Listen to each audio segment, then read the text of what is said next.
Victor Wembanyama silences his critics and doubters after a slow start to the season. We'll talk a little bit about that. Plus, apparently, the Warriors are more willing than ever to trade Jonathan Kaminga, and Jimmy Butler is linked to the Warriors. We're going to talk about all that. Plus, the Milwaukee Bucks are still struggling. What more can you say? All that and more on today's NBA Central. Welcome to the number one place for your daily basketball news and analysis, NBA Central. What's going on, basketball fans? Welcome to another episode of NBA Central, your number one spot for everything basketball related. I'm the host, Haize, but more importantly, you guys can follow the channel at NBA Central Pod on every social media platform we happen to be on. With that said, let's go ahead and get into this content for today, y'all. And Wemby, man, after a lot of doubt around Wemby, coming from myself, Big Kevin, and Steve, in which we talked about it yesterday, Victor Wembanyama was out to a very slow start to his season, his 2024-25 season. And we saw it to where teams were forcing him to bad shots. He wasn't as aggressive as he needed to be. Teams were using wings to defend him, which freed up centers to do other things. And in the game against the Utah Jazz, Wemby decided to wake the hell up, going 9 of 20 from the field, so 4 of 13 from three-point range, but he registered a 5x5, which means that he registered at least 5 in 5 different stats. He had 25 points, 9 rebounds, 7 assists, 5 steals, and 5 blocks. Wemby put himself into history with being able to do that. He now joins Hakeem Olajuwon and Andre Karolinko with having multiple 5x5s. He becomes the third player in history to do that. Hakeem had 6, and Andre Karolinko had 3. So, listen, Wemby puts himself in great a category with this 5x5. And overall, this was very much of a wake-up game for Wemby. He led the Spurs in scoring. He was aggressive throughout the game. He did not settle for bad shots, even though, like I said, didn't shoot the ball overly efficiently. It wasn't terrible either. One more shot, it would have been 50% from the field. So solid enough there. And this was a total team win still by the Spurs. You still have Chris Paul with 19 points, 10 assists. Chris Paul's been playing pretty solid this season. Jeremy Sohan with 11 points as well. Then you had Keldon Johnson with 13 points off the bench for the Spurs team. This was a really solid team win against the Utah Jazz, who fall now to 0-5 on the season. The Spurs sit now at 2-3 on the season. But Wemby needs to be able to do this more often. This is what's special about Wemby, right? And we know that Wemby's going to eventually adjust. And even in us talking about his early season struggles, me, Kevin, Steve were all very adamant that, yeah, Wemby's going to eventually adjust. He just has to get to the point of adjusting. And it comes through the cerebral nature of the game. You got to adapt physically, right? And I think a great quote, as well as Zachary Richard, a fellow Frenchman, said that, over in France, I'm a hugely athletic player. And I realized coming to the NBA, I'm regular, right? And so the physicality and the athleticism is really something that still separates overseas basketball from the NBA basketball because of how often you're playing against the best in the world and the level of physicality needed. This is something that Chet Holmgren has already adapted to, right? So it is what it is, man. The Spurs led by 20 points in the fourth quarter of this game. And this is just something that, listen, Wemby and Paul, that is starting to develop some chemistry. We really saw it in this game as well. And the Utah Jazz have a problem generating consistent offense, especially with Larry Markkinen not being in there at times. But overall, the Spurs took care of business. They still got things that they still need to grow. And Wemby still has to show he's going to be able to sustain as far as adapting to how teams are defending him for a sustained amount of time. But it's really good to see this generational player in Wemby get this type of game, make NBA history, and start getting back on the right track, right? It's still going to take some time for Wemby, right? And he's still going to face his own challenges. And as teams are keying into stopping what Wemby does best and adjusting to what Wemby does out there on the court, it's going to be a continual process over his whole career, really, of teams adjusting him adjusting to what they do. And it's going to be that chess match. But, really good to see Wemby have this game. And the question now is, how does he build off of this, right? Because that's what you really want to see from Wemby is what comes next after this, right? Scoring 25 points, 7 assists, 5 steals, 5 blocks. Like, that's crazy when it comes down to it. And this is the second time he's done it in his career. When you look at the record, Hakeem Olajuwon with 6, doing that 6 times over his illustrious career. We're talking about Wemby is already on pace. He's going to absolutely blow this record out of the water when his career is over with. And it's really great, but you need to get those wins. Wemby needs to adapt. There's still some shot selection things there with Wemby that need to improve with times, and him not settling for what the defense gives him and being more aggressive. But he's in his second year in the league. And those things are going to come with time. I know we like to think, especially with players that have gotten the generational label, that they just need to be great and amazing from day one. It's going to take time. And the NBA is a learning aspect as well. He's 20 years old. Right? He'll be 21 in January. So, this is still an extremely young kid. And he's progressing, right? And so you just want to continue to see that path for Wemby. And I think he's going to be fine when it's all said and done. I don't think anybody, if people were worried about Wemby's career, that wasn't the thing. It was more so about, all right, how long does it take him to adapt? And at least last night, he showed an ability to adapt right away. Well, let's get out of that, right, and get into the Warriors are such an interesting team, right?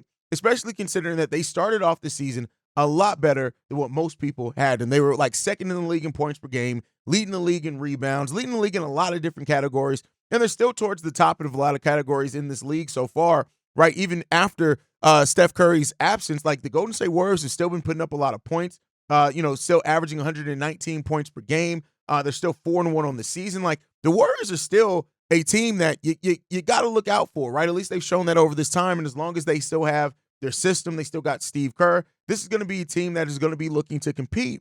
But one of the players that have kind of phased out a little bit over their last 2 wins over the Pelicans has been Jonathan Kaminga, right? The questions on what's going on there. Well, we got an update on that as of yesterday, and this one comes out from Hollinger and other insiders that the Warriors right now are more willing than ever to part ways with Jonathan Kaminga. But then the extra wrinkle in this that comes into this is that reportedly Jimmy Butler is somebody that is a potential factor here for the Warriors as far as them going after and getting Jimmy Butler. Now we know Jimmy Butler's contract situation with the Miami Heat is something that we already knew we had to watch this season, right? And so there's no doubts that, watching that to see how that was going to develop for these guys was going to be important. But when the Warriors did not give Kuminga the contract extension before the deadline and that deadline passed, it kind of opened eyes that, all right, they could very well move on from Kuminga. Then you look at the benching and things like that. Hey, maybe the Warriors are willing to do that. We've heard heading into the season that if the Warriors could add a veteran here to pair with Steph so that they can still try to make runs at it before Steph's career is over with, that is something that they would be interested in doing. Now, Jimmy Butler offers an interesting situation here because Jimmy's clearly in a decline. He's averaging 16.8 points per game, which is the lowest since 2013-14 for him. We're talking about a decade, right? And at that season, he averaged 13.1 points per game, but he's still contributing all around the game of basketball. 6 assists, 5 rebounds, 2.5 steals per game, basically, right? And so as the Heat are in this kind of this limbo area themselves where this team is trying to figure out their offense, they still have times where they're just not able to score consistently. They're 2-2 to start the season, but this team looks like a team that's, could be in a transition area, right? You're looking at what this team, trying to maybe build around Bam, take advantage of the younger players they have on this roster, like Jaime Jaquez, Nikola Jovic, things like that. Jimmy, with his pending contract situation, in which he has a player option that the Heat may be trying to avoid extending him or even paying him that if they can, and they could eventually have to refresh their roster. That is a very interesting outlook to pair Jimmy Butler with Steph. Steph, who is still very productive even at this age, and with Jimmy even being on the decline, he has a player option for $52 million for next season. Would that be enough? Now, let me be clear here. You're not going to get a Kuminga for Jimmy Butler trade 1-for-1, so that still means that the Warriors are going to have to include other assets to try to get this deal done. But is Jimmy the right play here, right? And so hearing Jonathan Kaminga and the Warriors are open to moving him, that didn't surprise me, not one bit. What did surprise me was it being Jimmy Butler, because he's on a decline, and I get you, and I get it. You don't necessarily have to attach long-term money, but like, what are you going to do? Wiggins, right? You're going to send Wiggins there, which will get you part of the way there as well. Kuminga's contract's only $7 million this year, so you still got quite a bit to match that over $48 million contract of Jimmy Butler with even those two players. And then you start getting into multiple players are sent. So the Heat have to send multiple players. So that's just something that's going to be interesting to watch, because if it does end up being Jimmy Butler and you pair Jimmy with Steph, I like that pairing overall. I want to be clear here. But Jimmy's just not the player that he used to be. He's not as good on ball defensively. The lateral quickness is starting to go down. Make no mistake about it. Through Jimmy's pure determination and his skill, he's still going to be a productive player. But is that enough for the Golden State Warriors to make a move to trade a 22-year-old player for 35-year-old Jimmy Butler, who's clearly starting to be at the decline of his career, where does that really get you? And I do think that it could end up being a move that works out amazingly for the Miami Heat if that were to go down. Because if you send Kuminga to the Miami Heat, you're able to pair him with that young core that you have down there. I think that especially coached by Eric Spoelstra, I think that team would be a team that would definitely, again, I'm not saying they go right to being a contender in the Eastern Conference. It's going to take some time to develop those guys, but it is something to look out for there. So hearing that part earlier today about that Jimmy Butler is in play here, right? That he's linked to the Warriors if they were to move on from Jonathan Kaminga, man, it'd be interesting to say the least. It'd be very, very interesting for both teams. While the Golden State Warriors will get considerably older, the Miami Heat will get considerably younger and kind of set themselves on a path to a pseudo retooling, right? A pseudo rebuild, more of a retooling than a rebuild, but they're hoping that Kuminga then would pair in well with a Tyler Hero or a Bam Adebayo. I think it's key there. Khalil Ware hasn't played a lot for them yet. Jaime Jaquez, Nikola Jovic, right? And they're hoping that one of those young players really takes that big leap under Eric Spoelstra. And maybe Pat Riley and Eric Spoelstra look at Kuminga and say, we can do a lot with this young man as far as really developing him and getting him to a place where, hey, we feel like we're comfortable being one of those players that we're building with. I don't know about building around, but building with. Let me know what you guys think on that proposition down below. Now, with that said, man, we got to get into the gift that keeps on giving for me, because I am not a Milwaukee Bucks guy or a Doc Rivers guy, right? I do like Giannis. I do like Dame. It's more about Doc than it is the Milwaukee Bucks. Even though I'm a Bulls fan, it is what it is, right? After the recent loss, Doc Rivers said this: the defense transition was still awful, and so that's on me. Everything is on me until we get this right. We got to fix this. No shit, Sherlock, that you got to fix this. And the main reason why you got to fix this, Doc, is because your guy, your franchise player, the generational Greek freak in Giannis Antetokounmpo could ask for a trade out. And if this Milwaukee Bucks team does not figure this thing out, they are on a 4-game losing streak out of 5 games played on this season. And then they face the Cleveland Cavaliers Saturday and Monday, right, at a home and home. And so it's going to be like the Milwaukee Bucks literally could lose the next 4 games with how they're playing. And they could start off this season 1-8 to start the season. And when you look at it, this is a cautionary tale, in my opinion, on why you sometimes don't want to change things when they're working. You moved off of Adrian Griffin when he was 30-13. And while I know there's some talk about the players and things not being bought in, I understand that. But that is what puts Doc Rivers under fire more. When you move on from something that's winning, regardless of whatever went into that decision-making, you took business and you made it about something else. The person you bring in better goddamn well be able to perform. And unfortunately, this Milwaukee Bucks team has literally looked worse and worse since they moved on from Adrian Griffin. So you're right. Everything is on you. And so when I already said it, when Giannis came out and as your franchise player said, this team has no identity, that was telling. That was hugely telling for where this Milwaukee Bucks team is. And it's just gotten worse. They look old. They look slow. And I understand that Chris Middleton is not out there yet. But if you're looking at Chris Middleton to come in and be what really changes and turns around your career, your season, I'm telling you what right now, it's in more dire straits than you realize if that's the case. And so Doc Rivers is probably going to be fired at the end of the season, if not during the season, if this continues for the Milwaukee Bucks. I just don't see anywhere around it. The Milwaukee Bucks are towards the bottom 10 in the league as far as offense. Now, they are amongst some solid company when it comes to that as well. But then you look at them defensively. They are god-awful defensively. One of the bottom 5 teams in the league defensively, allowing 119 points per game. And when you look at this roster, you don't see the defenders. You don't see the heart. You don't see the effort. You don't see anything that really shows that this is going to turn around for this Milwaukee Bucks team. You just don't see it. And so that raises that question. That is the huge question there by this team, by this squad, right? Is how much can the Milwaukee Bucks really look to change the season? Is a trade going to need to be made, right? Not saying with Giannis, but maybe with the Middleton, maybe with somebody else to bring in some new energy into this team. This team needs a shot in the arm, and they need it badly because the Bucks don't just look like a team that's off to a slow start anymore. They look like a team that doesn't like each other, which are some rumors there as well as Dame Lillard and Giannis and what the connection is between those two players. Some questions there. This team looks like a team that is just going to disappoint so far this season.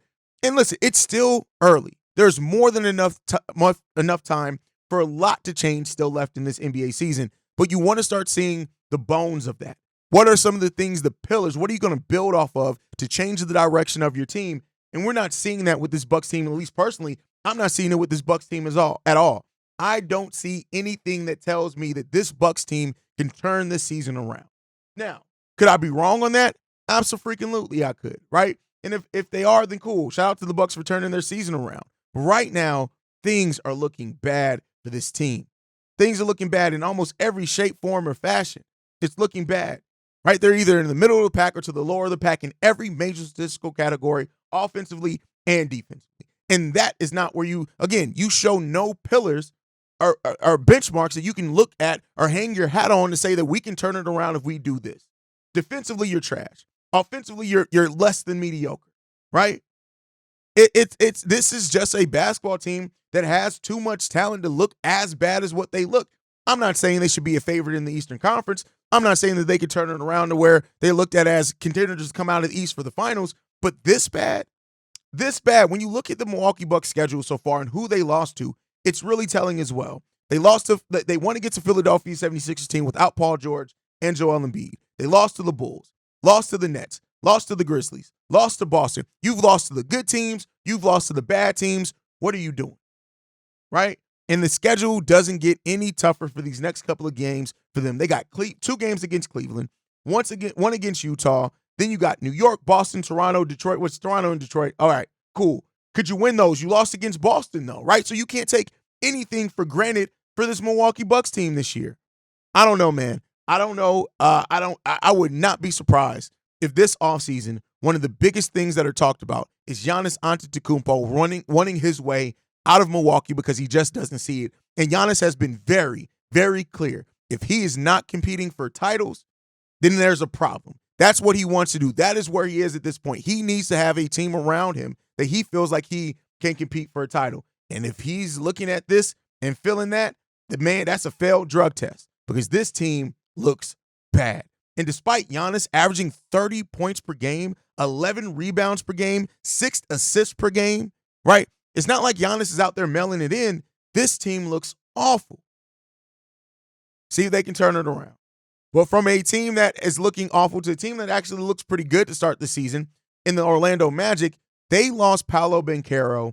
And unfortunately, Paolo is going to be out for an extended amount of time. He will not be with a torn oblique. He will not even be reevaluated into 4 to 6 weeks.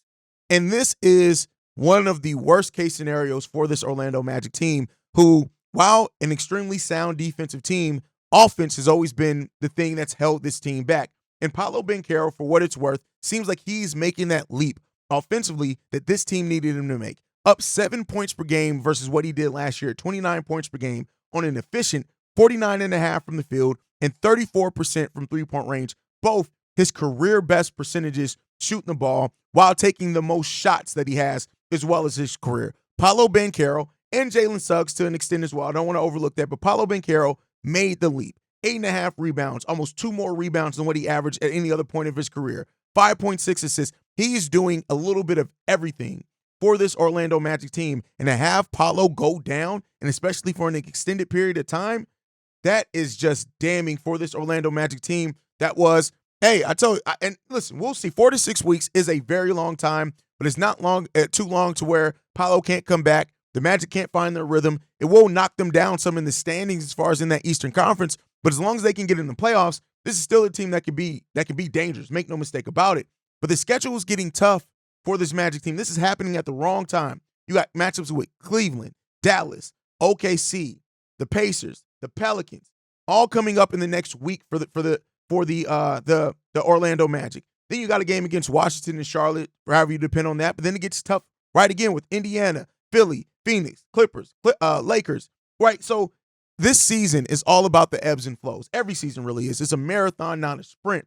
But for the Magic that were really getting some of the best play of Paolo Banchero's career, and him and Jalen Suggs really working out that number one, number two dynamic with Franz Wagner being there as well. But Franz is already dealing with his own illness as well. Hopefully he's going to be able to get back out there, and they're going to need somebody to step up majorly for this Orlando Magic team down the stretch. Whether it's Franz taking on a larger workload, maybe Jalen Suggs and his ability, his grown offensive ability that he's shown at the start of the season, they're going to need something. And they're going to need probably KCP to start shooting the ball well also. But this is going to be a really important thing to watch over the course of the season, because now with Paolo being out for that extended amount of time, it would not surprise me if this knocks the Orlando Magic down quite a bit. And the Eastern Conference is getting more and more interesting, right? While the Eastern Conference is looked at as the weaker conference than the Western Conference, of course, but with the Milwaukee Bucks sucking, with the Orlando Magic now suffering an injury to their best player,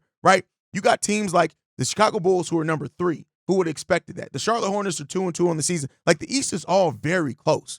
Very, very close to start the season. And so with the Philadelphia 76ers having injury concerns, even though Joel Embiid looks like he's going to be making his return soon, it could really throw off the kind of expected balance in that Eastern Conference.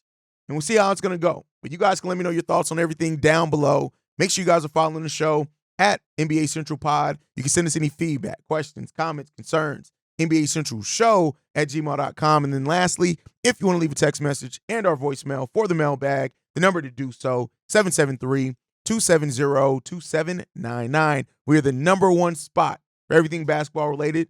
And I'll see you guys the next time I feel like making a video, probably tomorrow. Peace, y'all. This has been a presentation of the Break Media.